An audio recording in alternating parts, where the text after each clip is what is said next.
Poona pact 5वां अध्याय। तो हेलो फ्रेंड्स, कैसे हो आप सब लोग। उम्मीद करती हूँ सभी लोग अच्छे होंगे। तो फ्रेंड्स, यद्यपि डॉक्टर अंबेडकर ने मनुष्यता की पुकार को सुना, तथापि हम यह कहें बगैर नहीं रह सकते कि डॉक्टर साहब ने पूना पैक्ट करके ही सबसे बड़ी भूल की। नहीं, यह भूल नहीं, इसे डॉक्टर अंबेडकर का पाप कहा जाएगा।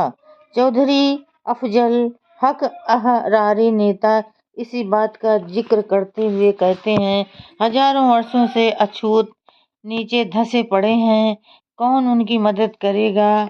एक बार मैंने शरीफ दिमाग के महात्मा गांधी से बहुत उम्मीद थी, किंतु जब उन्होंने अछूतों को पृथक निर्वाचन के अधिकार से वंचित करने के लिए अपने प्राण की बाजी लगा दी, तब मेरी सारी उम्मीदों पर पानी फिर गया।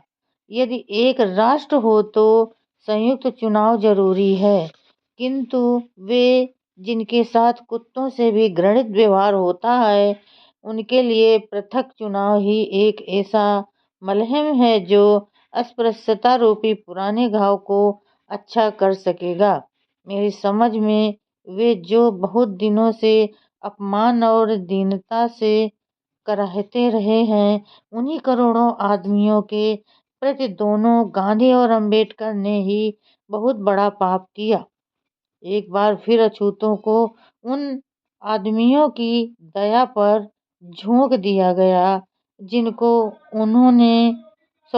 जिन्होंने उनके लिए कभी कोई प्रेम नहीं दिखाया। हमें ये नहीं भूल जाना चाहिए कि ये अहंकारी नेता कांग्रेस के एक बहुत बड़े समर्थक हैं।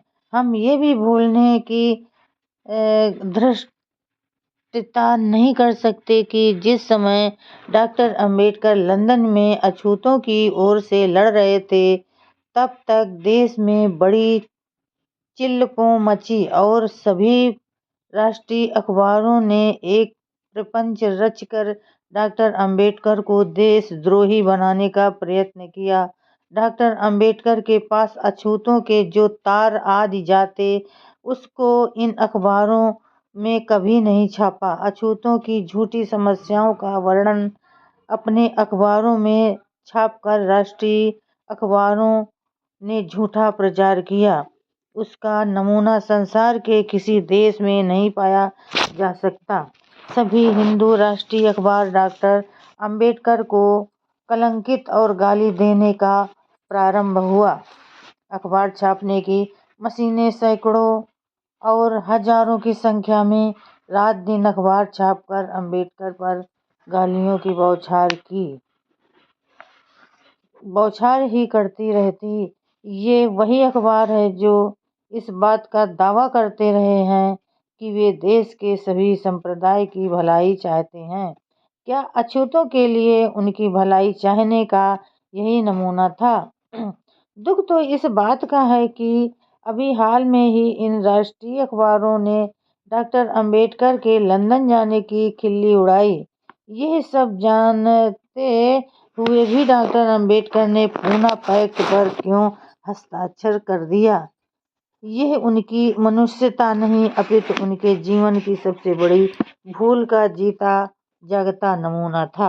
डॉक्टर अंबेडकर के अविरल प्रयत्न से ही अछूतों को पृथक चुनाव प्राप्त हुआ था। जब डॉक्टर अंबेडकर ने पूना पैक्ट का हस्ताक्षर किए, अछूतों के लिए कुछ अधिक सीटें मिली।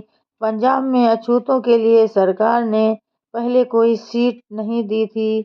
जब डॉक्टर अंबेडकर पंजाब के लिए लड़े, तभी पूना पैक्ट में पंजाब के अछूतों के लिए भी 8 सीटें मिल सकीं। इस प्रकार डॉक्टर अंबेडकर ने भारत के सभी प्रांतों के लिए लड़कर ज्यादा सीटें रखवाईं। आज अछूतों की सीटों पर जितने भी सदस्य हैं, वे उन्हीं सीटों पर MLA बने हैं जिन्हें डॉक्टर अंबेडकर ने लड़कर रखवाया है। यही अछूत MLA जिनकी जड़ डॉक्टर अंबेडकर हैं, आज इन्हीं के पेड़ में आम खाकर गुठलियां डॉक्टर अंबेडकर को मार रहे हैं। धन्य है उनकी बुद्धि को। यही कारण है कि हम लाचार होकर पूना पैक्ट को डॉक्टर अंबेडकर का पाप कहने के लिए विवश हैं। बेचारे राव बहादुर MC राजा को भी हिंदू महासभा का सभापति नहीं चुना गया। उन्हें भी यह मालूम हो गया कि हिंदुओं द्वारा जो प्रचार किया गया था वह कितना धोखा था।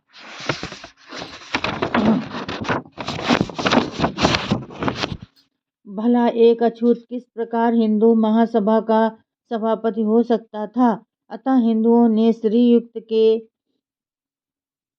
केलकर को अपना सभापति चुनना बेहतर समझा। बेचारे राव बहादुर राजा को निराश होना पड़ा। पूना पैक्ट के बाद हेमंड कमेटी में भी डॉक्टर साहब ने चुनाव के तरीके पर अपने विचार प्रकट किए। यद्यपि डॉक्टर साहब ने चुनाव लड़ने के तरीके में अछूतों के लिए यह तय कर लिया था कि एक वोटर के पास उतने ही वोट होंगे जितनी सीटें होंगी, और यदि वोटर चाहे तो अपने सभी वोट एक उम्मीदवार को दे सकेगा। किंतु पूना पैक्ट का इतना जहरीला असर पड़ा कि डॉक्टर साहब का हेमंड कमेटी में कम्युलेटिव वोट को स्वीकार करना ज्यों का त्यों रह गया, और पूना पैक्ट ने अपने जहर से धीरे धीरे सभी अछूतों को ग्रसित करना शुरू किया। इसका पता डॉक्टर साहब को उसी समय चला जब वे स्वयं चुनाव लड़े। तो फ्रेंड्स, आज के लिए बस इतना ही। कल फिर मिलेंगे अगले नए वीडियो के साथ। तब तक के लिए फ्रेंड्स, जय भीम, नमो बुद्धाय।